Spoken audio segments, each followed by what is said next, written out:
The Millionaire's guests mocked the cleaner as she approached his uncontrollable daughter.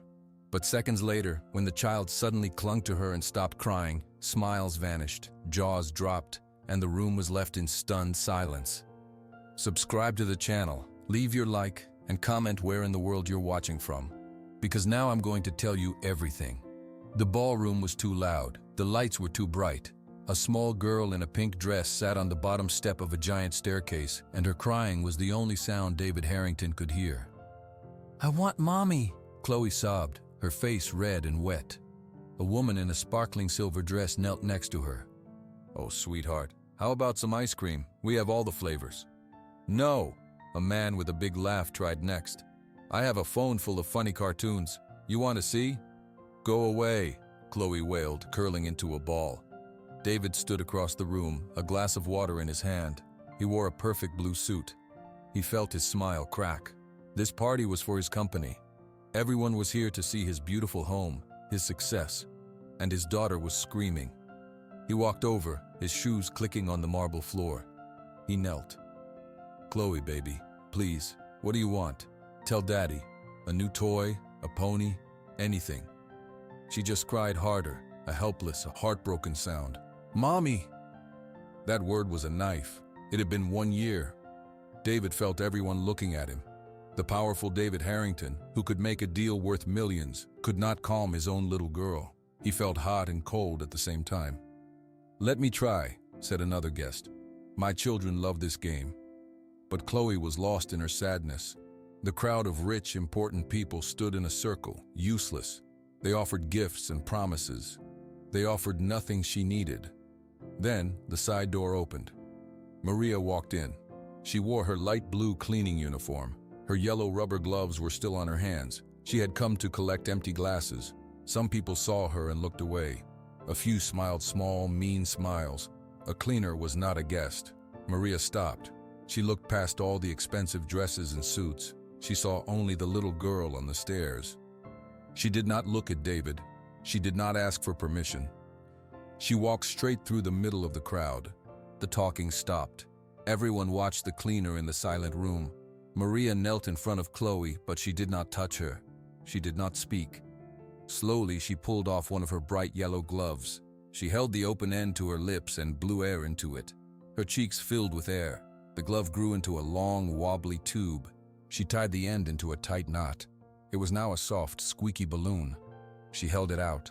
Chloe's crying hitched. A big tear rolled down her cheek. She looked at the yellow balloon. She looked at Maria's kind, quiet face. She took it. She squeezed it. It made a soft squeak. Then, Chloe leaned forward and wrapped her small arms around Maria's legs, burying her face in the rough fabric of the uniform. She held onto the balloon, and she held onto Maria. The room was so quiet you could hear the hum of the lights. No one moved. No one spoke. David felt his heart stop, then start again with a heavy thud. He saw his daughter's body finally relax. He saw the cleaner's gentle hand come to rest on Chloe's back. She did not say a word. All his money, all his power, he had offered the world. This woman, with nothing but a cleaning glove, had offered a moment of peace. And it was everything. Maria stayed still, letting the child hold her. Over Chloe's head, her eyes met David's for the first time. Her eyes were not proud. They were not asking for thanks. They were simply full of an understanding so deep it made David look away. He felt laid bare.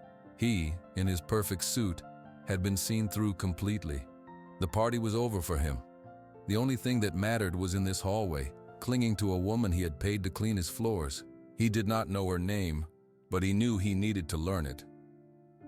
The last of the guests were gone. The huge house felt hollow and quiet again. David stood in the grand hallway, the same spot where, just an hour before, his daughter had been sobbing. Now, Chloe was upstairs in her bedroom, fast asleep. She was still clutching the deflated yellow glove balloon in her small hand. David found Maria in the kitchen. She was washing the last of the crystal glasses, her movements quiet and sure. She did not look up when he entered. "Maria," he said. His voice sounded strange in the quiet room. She turned off the water and dried her hands on a towel. She faced him, her expression calm. "Yes, Mr. Harrington." "What you did out there," he began, then stopped. He tried again. Chloe is asleep. She hasn't fallen asleep that easily in a long time. I am glad, Maria said simply. I want to offer you a job, David said. The words came out in a rush. A different job. I want you to be Chloe's nanny, full-time. You can stop the cleaning work. I will pay you 3 times what you make now. Maria was silent for a long moment. She looked down at her hands. The money is not necessary, Mr. Harrington. It is necessary to me, David said, confused. I need you to do this. She needs you. I saw it. I will do it, Maria said softly.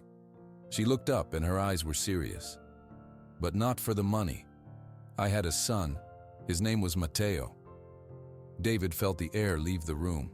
He had not expected this. He just stood there. He would be 6 years old now, Maria continued, her voice steady but quiet. He and his father, my husband Diego, were in a car accident 2 years ago. A drunk driver. They died that day. I'm sorry, David said. The words felt useless. Maria nodded. I understand a child's silence. I understand the pain that has no words. Your daughter has that pain. So I will do it. For her. David did not know what to say. This woman had just shared a huge piece of her heart, and all he had offered was money. He felt clumsy and wrong. Thank you, was all he could manage. Where would I live? Maria asked, turning back to practical matters. Here, there is a guest house. It's small, but it's yours. You can move in tomorrow. Okay, she said. I will start tomorrow then. The next day, Maria arrived with 1 suitcase. She moved into the small, tidy house near the rose garden. That afternoon, she found Chloe sitting alone in the playroom, looking at a book without turning the pages. Hello, Chloe, Maria said, sitting on the floor near her. Chloe looked at her. She did not smile, but her eyes were curious. You made the balloon. I did. Would you like to make one? Chloe nodded. Maria pulled a new pair of yellow gloves from her pocket. She showed Chloe how to blow air into the fingers. Chloe's cheeks puffed out. The glove balloon was lumpy and small, but it squeaked. A sound came out of Chloe. It was not a laugh, not yet, but it was a happy little breath. From his office window, David watched them in the garden later. Maria was pointing at a butterfly. Chloe was following her, holding the new balloon. He saw his daughter's mouth move. She was talking. She had not really talked to him in weeks. A warm feeling spread in his chest. His little girl was okay. She was going to be okay. Then, a colder feeling followed it. She was smiling for Maria. She was talking to Maria. Maria had known what to do in 5 minutes, what he had failed to do in months. He was her father. But from up here, behind the glass, he felt like a stranger watching a happy scene he was not part of. He turned away from the window and sat at his desk, surrounded by papers that suddenly meant very little. The big house began to find a new rhythm. It was a quiet rhythm, built around a small girl and the woman who now cared for her. Every morning after breakfast, Maria and Chloe would sit at the kitchen table with paper and crayons. What should we draw today? Maria would ask. A big tree, Chloe said one morning. Her voice was still soft, but she used it more now. Okay, what color is the tree? Green and brown. Chloe concentrated, her tongue poking out. She scribbled with a green crayon. Mommy liked trees. Maria kept drawing her own picture. Tell me about that. She painted them, on a big cloth. They had purple in them sometimes. Chloe looked at her drawing. This one is just green. It is a very good green, Maria said. In the afternoons, they went to the garden. Maria showed Chloe how to look for roly-poly bugs under the whetstones. Chloe would crouch down, her dress in the dirt, and watch them curl into little balls. They are shy, Chloe whispered. Yes, Maria agreed. The world is very big for them. One day, Chloe pulled a shiny silver gum wrapper from her pocket. It was crumpled and old. I found this. It's my treasure. Maria looked at it. It is very shiny. I have more. Chloe emptied her pocket onto the grass. There was a smooth blue button, a piece of sea glass, a penny that was very bright. I keep them. They are special. Maria picked up the sea glass. It was warm from Chloe's hand. They are beautiful treasures.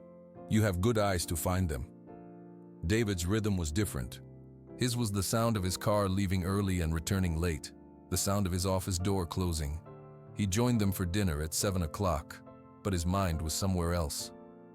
One night, Maria tried to build a bridge. "Chloe made a picture for you today, Mr. Harrington." Chloe looked up, hopeful. She held out a sheet of paper.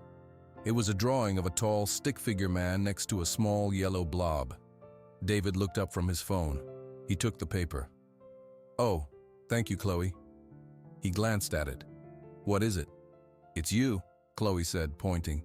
"And that's the balloon, the first one." "It's very nice," David said. He gave a small smile, but his eyes were already back on his phone's screen. He put the drawing on the empty chair next to him. "I have a very important call with Tokyo in 5 minutes. I need to prepare." Chloe's shoulders sank. She looked at her plate.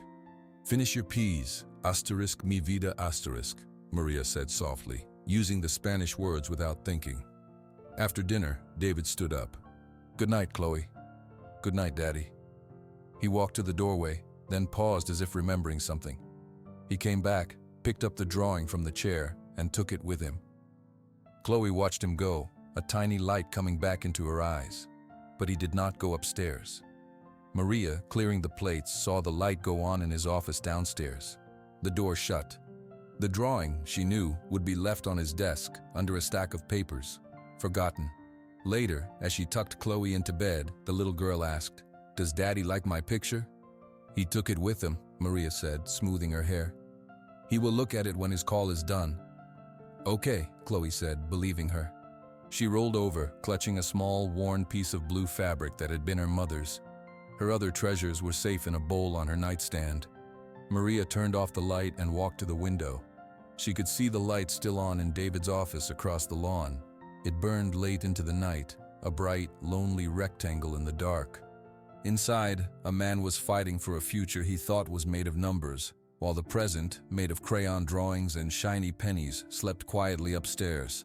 The light in David's office did not go off until after 2 in the morning. When Maria and Chloe came down for breakfast at 8, his car was already gone. "Daddy left early," Chloe said, stirring her cereal. "He had very important work," Maria replied, but the words felt thin. Later that morning, a black car pulled up the driveway.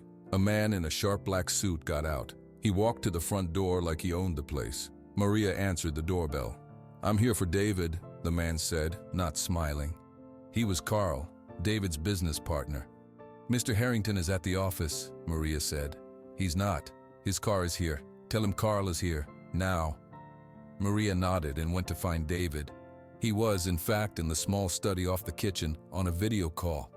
He looked surprised, then annoyed when she told him. He ended the call and went to the living room. "Carl, I wasn't expecting you." "We have a problem," Carl said. He did not sit down. "A big one. The coastal deal is dead. The investors are pulling out. We lose that, and the whole company could go down in 6 months." David's face went pale. "What? How?" "Doesn't matter how. What matters is we need the Mercer deal. It's the only thing big enough to save us. You need to land it.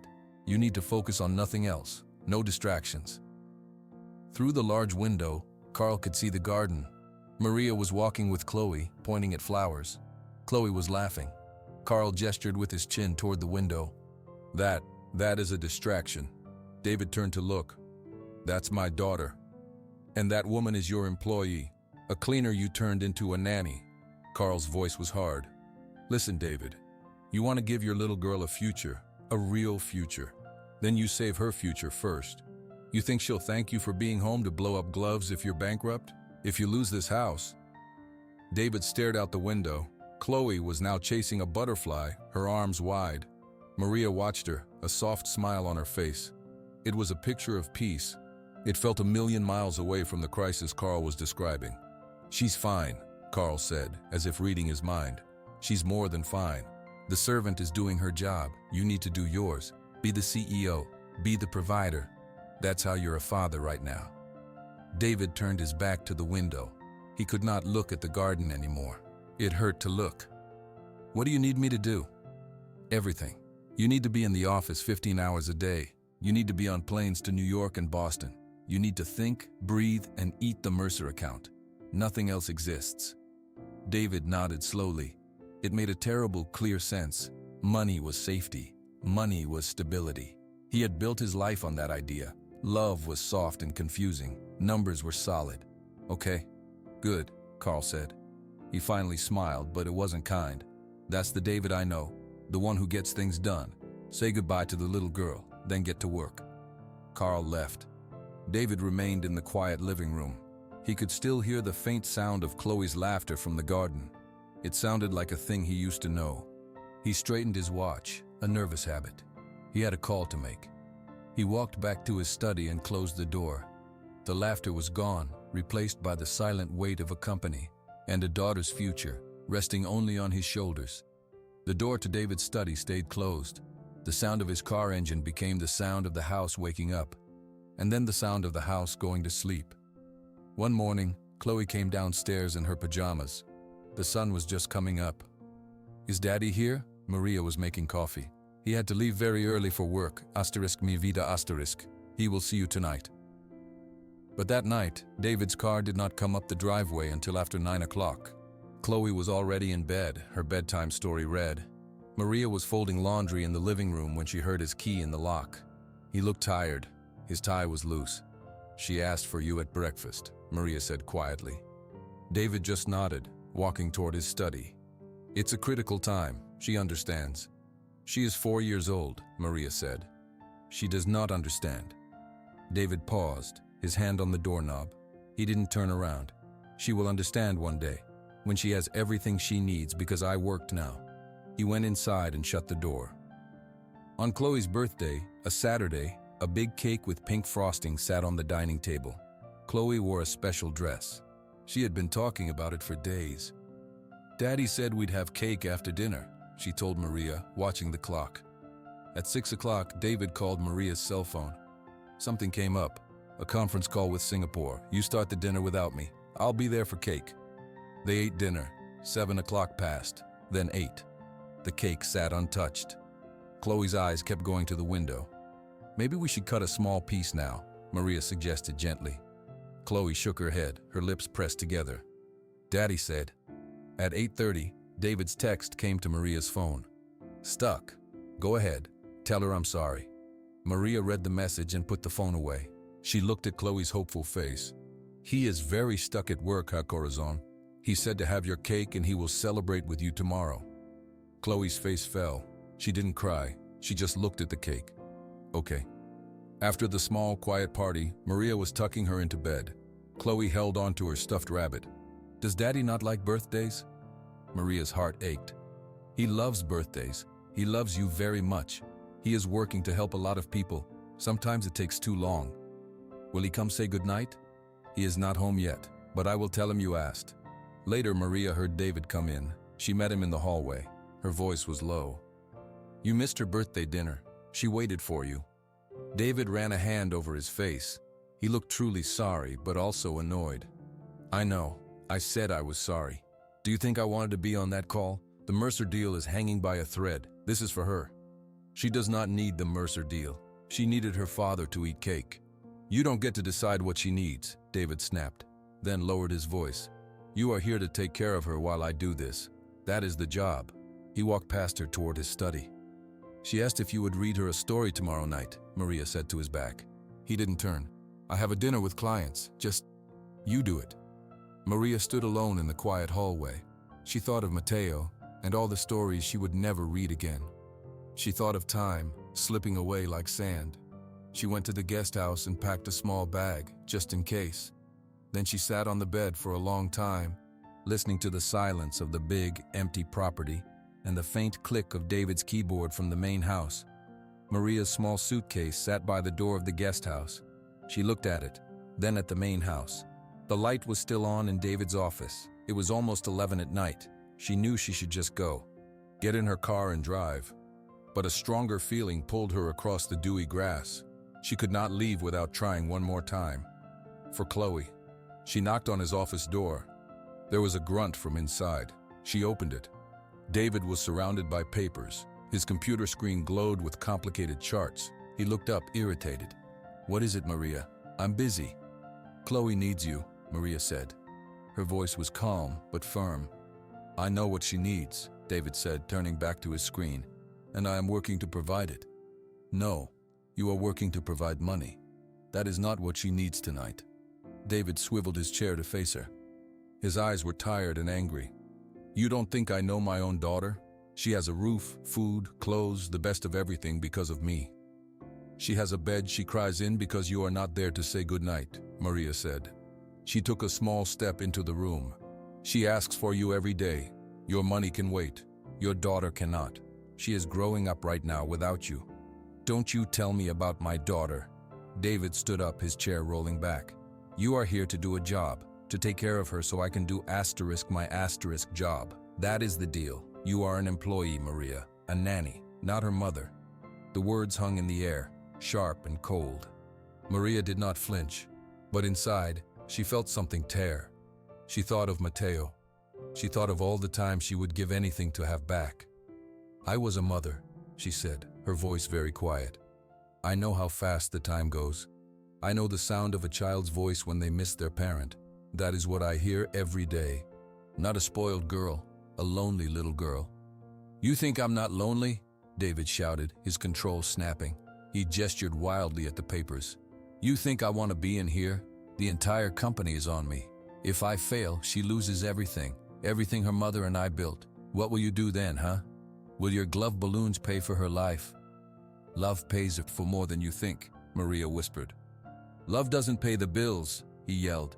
"Now get out of my office, do your job, let me do mine, and remember who you work for." Maria looked at him. She saw a man who was not evil, but who was lost. A man who was so afraid of failing he was missing his life. She felt a huge sadness for him, but she also knew his words were true. She was the employee. She had overstepped. She nodded slowly. "Okay, Mr. Harrington." She turned and walked out, closing the door softly behind her. The sound of the latch clicking felt final. She went back to the guest house. She looked at her suitcase. Then she walked to the main house, up the stairs, and quietly into Chloe's room. The little girl was asleep, one hand under her cheek. Her brow was furrowed, even in sleep. Maria touched her hair gently. "Goodbye, mi corazón," she breathed. She went downstairs, picked up her suitcase, and put it in her car. She sat in the driver's seat but did not start the engine. She looked at the big, dark house. One light still burned. She thought about the promise she had made to help a grieving child. She thought about the man in that office who was grieving too, but who had just pushed away his only real help. She put her head on the steering wheel. She would leave, but not tonight. She would wait until morning. She would make Chloe one more breakfast. She would explain, in a way a 4-year-old might understand, that she had to go. Then she would drive back to San Antonio, back to a life of ghosts. It was, she thought, what she deserved for believing, even for a moment, that she could be part of a family again. Maria did not sleep. She sat on the small bed in the guest house, listening to the quiet. She heard David's car leave just after 5 in the morning. He was gone before the sun came up. She made breakfast as usual. Chloe was quiet, pushing her pancakes around the plate. "Are you feeling okay, mi vida, Maria asked, touching her forehead. It felt warm. "My head hurts," Chloe murmured. By lunchtime, the warmth had become a real fever. Chloe's cheeks were bright red. She lay on the sofa, a blanket over her, shivering. "I'm cold," she said, her teeth chattering. Maria took the thermometer. It read 104 degrees. Her own heart began to beat faster.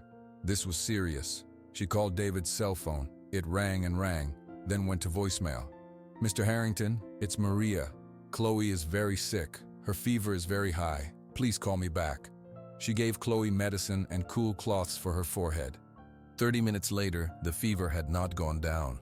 Chloe was sleepy and confused, calling for Mommy in a thin voice. Maria called David again. No answer. She sent a text. "Chloe needs to go to hospital. Fever 104, not going down." She waited 10 more minutes. No response. She looked at Chloe, her small body burning up under the blanket. She thought of Matteo. She thought of waiting for an ambulance that might be too slow. "We are going now," she said, her voice firm. She wrapped Chloe in the blanket, picked her up, and carried her to the car. She buckled her into the back seat. Chloe whimpered, her eyes glassy.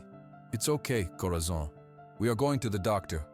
Maria drove to the emergency room at Cedars-Sinai Hospital. She carried Chloe inside, holding her close. The nurse at the desk took one look at Chloe and called for a doctor immediately. A woman in blue scrubs came over. "What's her name?" "Chloe Harrington. She is 4 years old. Her fever started this morning. It is 104 degrees. She is very sleepy." They took Chloe from her arms and placed her on a rolling bed. They rushed her through a set of doors. Maria tried to follow. "Are you the mother?" a nurse asked. Maria stopped. "I am her nanny. Her father is not answering his phone. I am all she has right now." The nurse nodded. "You can come. Stay right there." They worked quickly around Chloe, putting a small monitor on her finger, asking Maria more questions. A doctor listened to Chloe's chest. His face was serious. "It could be a bad infection. We need to admit her. We will give her special medicine through an IV to fight the fever and the infection. She will need to stay overnight." "Okay," Maria said. Her hands were trembling. She clasped them together. They moved Chloe to a private room on another floor. The little girl was asleep now, a tube in her arm, her breathing shallow but steady. Maria pulled a chair right up to the bed. She sat down and took Chloe's small, hot hand in both of hers. She did not let go. She watched the slow drip of the medicine. She watched the rise and fall of Chloe's chest. The clock on the wall ticked past 8 o'clock, then 9, then 10. She called David 2 more times. Each time it went straight to voicemail. She did not leave another message. She just held Chloe's hand and whispered, "I am here. I am right here." Outside the room, in the bright hallway of the hospital, the world moved on. Inside, in the soft dark, a woman who had lost one child kept watch over another, praying the father would arrive before the night got any older. David's phone buzzed on the silent conference table. He glanced at it, saw Maria again, and silenced it. He was in a meeting with the Mercer team. Carl was giving him a sharp look. This was the moment. The meeting ended 2 hours later. It was a success. The deal was within reach. David felt a rush of triumph as he walked back to his office. He could save everything. Then he took out his phone. He saw the screen. 7 missed calls from Maria. 3 text messages. The last one read, "At Cedars-Sinai, room 412. The rush of triumph turned to ice. He called her. No answer. He ran to his car. He drove too fast. His hands were tight on the wheel. The words from their argument echoed in his head. Asterisk, "You work for me." Her calm reply, Asterisk, "She needs you now." He found the room. The door was slightly open. He pushed it slowly. The sight stopped him in the doorway. His daughter was asleep in a white hospital bed. She looked so small. A tube was taped to her arm. Her face was pale. In a chair pulled right up to the bed, Maria was also asleep. Her head was tilted back against the wall.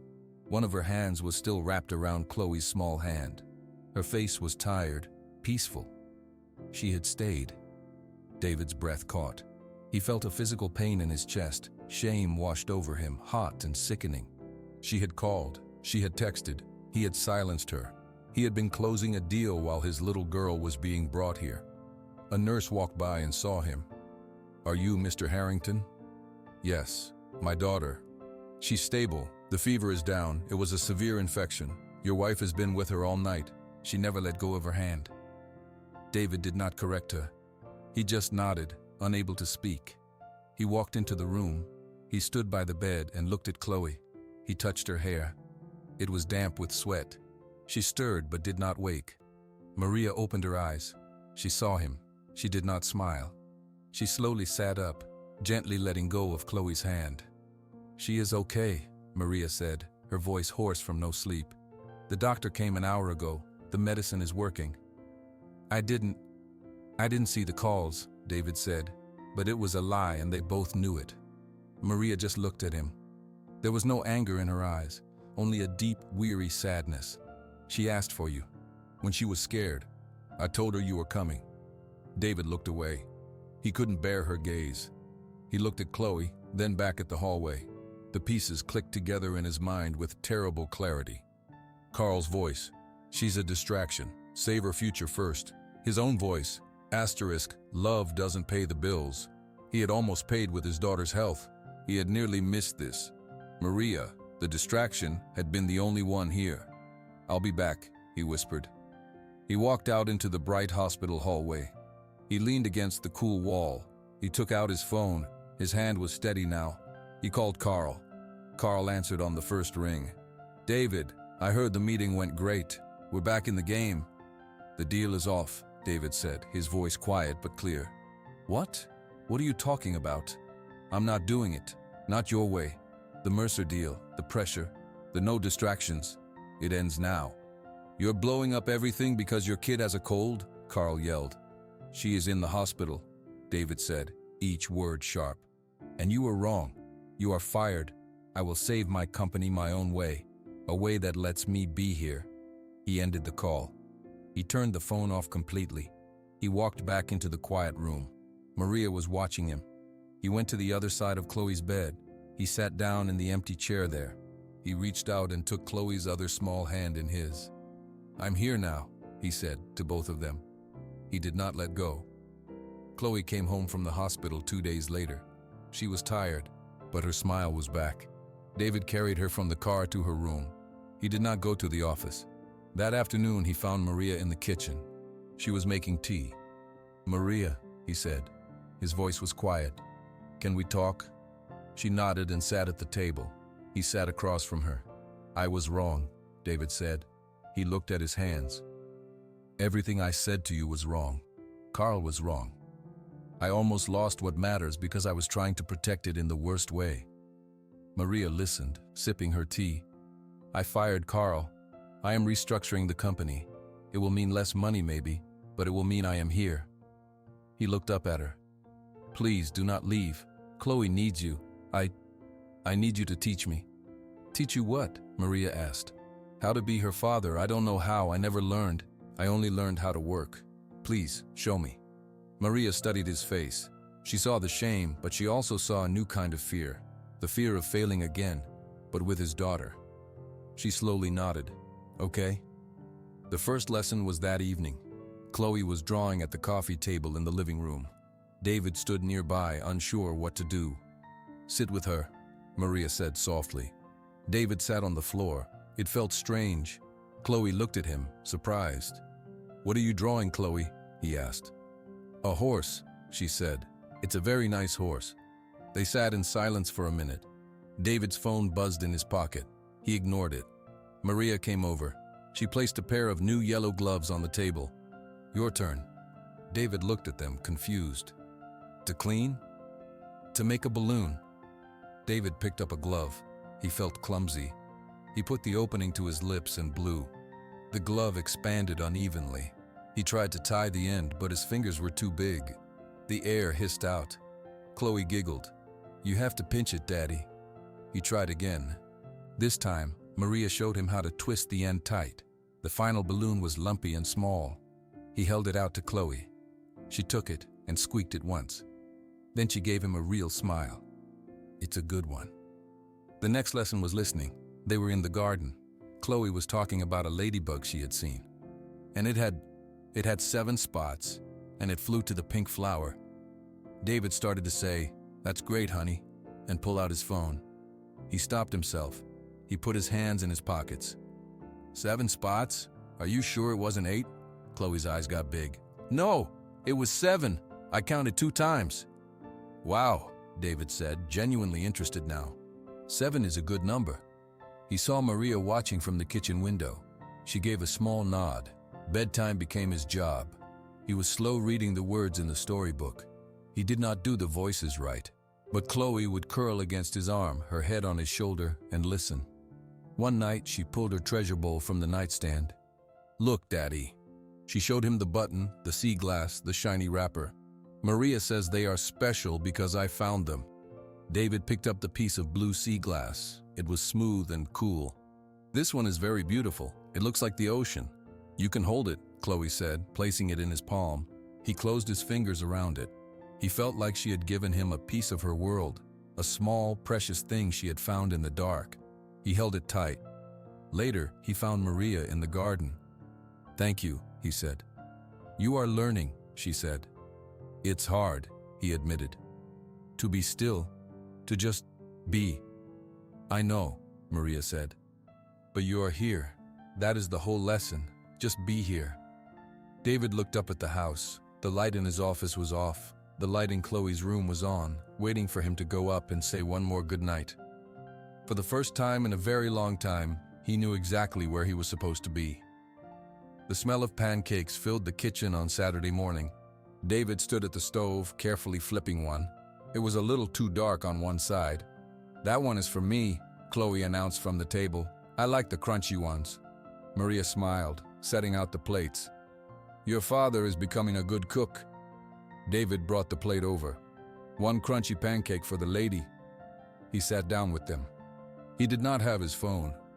The only sound was the clink of forks and Chloe's chatter about a dream she had. After breakfast, David looked at Maria. "I was thinking a picnic, in the garden." "A picnic requires sandwiches," Maria said. "I can make sandwiches," David said. He sounded determined. An hour later, they were on a blanket under the big oak tree. The sandwiches were uneven, with too much mustard. Chloe ate hers happily. David told a story about a business trip to Chicago where he got lost in a huge museum. Chloe laughed at the part about him asking a statue for directions. Later, Chloe ran to the roses to look for bees. David and Maria cleaned up the picnic. "The company?" Maria asked gently. "Smaller, safer. I sold a part of it. We are stable. I will work from home 3 days a week." He folded the blanket. "It is enough." Maria nodded. "It is more than enough." That evening, David was reading a story in Chloe's room. He did the voice of the dragon all wrong, making it sound silly. Chloe giggled and corrected him. From the doorway, Maria watched. Her heart felt full in a way that also ached. She saw her son in Chloe's laugh. She saw the father David was becoming. She missed Mateo with a sharp pain, but the pain had room around it now. It was not the only thing in her heart. David finished the story. Chloe yawned. "Good night, Daddy." "Good night, my treasure." He kissed her forehead. He walked out and saw Maria. They went downstairs together.